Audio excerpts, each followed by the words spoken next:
Hello and welcome to Out Nerdy. I'm Paul. Today we are going to talk about The Walking Dead World Beyond. Just to be upfront, I did not like the first season. It was boring. It was slow paced. Very in the present, very little happened, and they really did not want to kill walkers, and that infuriated me. I used to be shouting at my TV, kill the fuckers. But it's like they went out of the way. Like it was like generate the millennials version of the walkers. Oh, they're just misunderstood. We shouldn't kill them. That's what it felt like to me.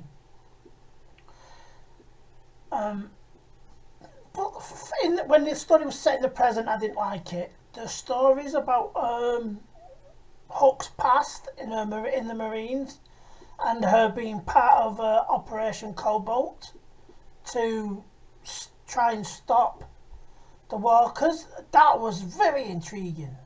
I really enjoyed that. In The Walking Dead, I wanted to see more of the human response to try to stop it. I know you get a little bit of it in Fear the Walking Dead, but you get maybe 2 or 3 episodes, or from what I saw anyway. So it was very good to see, the bits of how we fell. I like to see the night the sky fell, they call it in the World Beyond. And the other interesting bits was the CRM. They were. I'm gonna go down. I might be wrong. But there's way too much shit being played into the fact that she's British. Now, I'm not saying this is a British attempt to recolonise America, but there's no way. In the first season, she's in her apartment or whatever, and she's got the Union flag hanging and this and that, and it's like, you're gonna make us the bad guys there, aren't you? We're trying to recolonise America. I won't put it past them. But the CRM stuff is really good, really interesting. You at the moment you see them in the first season where they're studying test subjects, doing experiments on the walkers. And it for me was fun. That easily the most interesting bits had nothing to do with the present story. The second season, I'm not gonna lie, I was a bit worried. I did not have any faith in the episodes going forward, but I have to say I have been really surprised. I've been really surprised, and it's great when that happens. The stories have been a lot better, a lot more fast paced. They're actively killing walkers, always a thumbs up from me. But it's such a different show almost. It is such a different show. So what happens? First three episodes in. Spoilers, by the way, for anyone who might stumble upon this. We get to see them. We get to see how they destroyed the campus colony, and they also destroyed another colony with over 90,000 people in. And it's a cliche at this moment for The Walking Dead, I suppose. But the creator herd, or a super herd they call them, or a super horde. Everyone's got different names depending on your show. And they blow holes in the walls, and walkers do the rest. Very dastardly. We're not overly sure why they've done it yet. Apparently they do not take dissent lightly. Quite serious. CRM.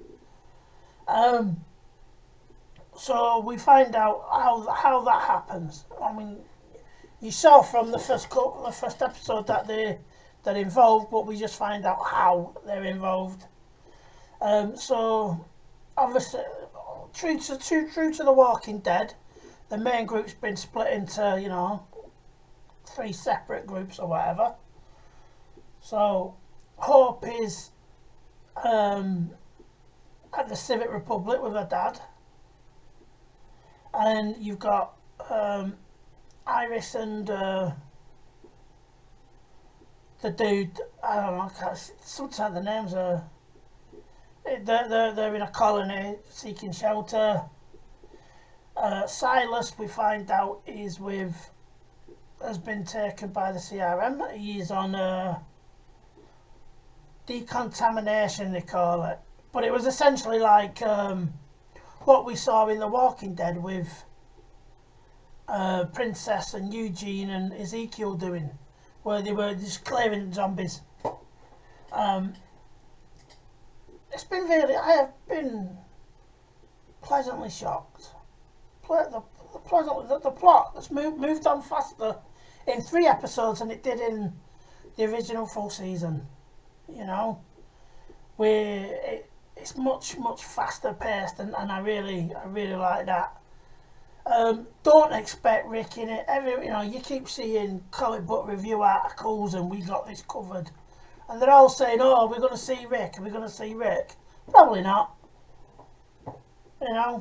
Probably not. Do we care at this point? I know he's with the CRM because they're the ones that rescued him, I suppose is the word you can use, and Jadis radioed him in. Well worth a show. I can't really go into too much without spoiling it, and I don't want to spoil it because it's 3 episodes in. You watch in the UK, it's on Amazon Prime. They have messed all the Walking Dead shows up in the UK, haven't they? So watch it. Like I said, the first season is good, is rubbish in present day, but the past and the CRM stuff is brilliant. Same again now. We are learning more about the CRM, slowly but surely. We know they have you've got the Civic Republic and then the military part of it, and how closely linked they are isn't specified, but it doesn't seem to be like a normal system of governance where you'd have meetings between the armed forces and the governments, or the government of the Civic Republic. So whether the Civic Republic themselves know what's going on with the military bit, wiping out humans, who knows? But I'm looking forward to finding that out. Last season was kind of hate watching for me. I just wanted to see what happened. This one I'm actively enjoying watching. So I can't wait. It's a shame it's on. Well, I think it drops Monday mornings in the UK, which is a shame because I'd love that. I'd sail through all these in a binge watch. So probably better marketing by Amazon there, because at least some people will remember it. That's all for this video. I just wanted a quick one to praise a TV show that has turned itself around, I felt. So well done, AMC. I think they're still making it. They own the rights to The Walking Dead. So well done to that cast and production crew and actors there.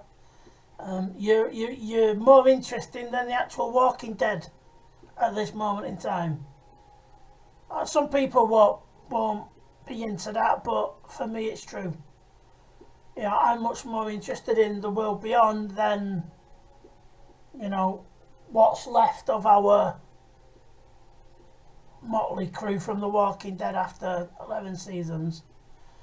Right, that's it. That's me done. Hope you enjoyed the vid. Please like, share and subscribe.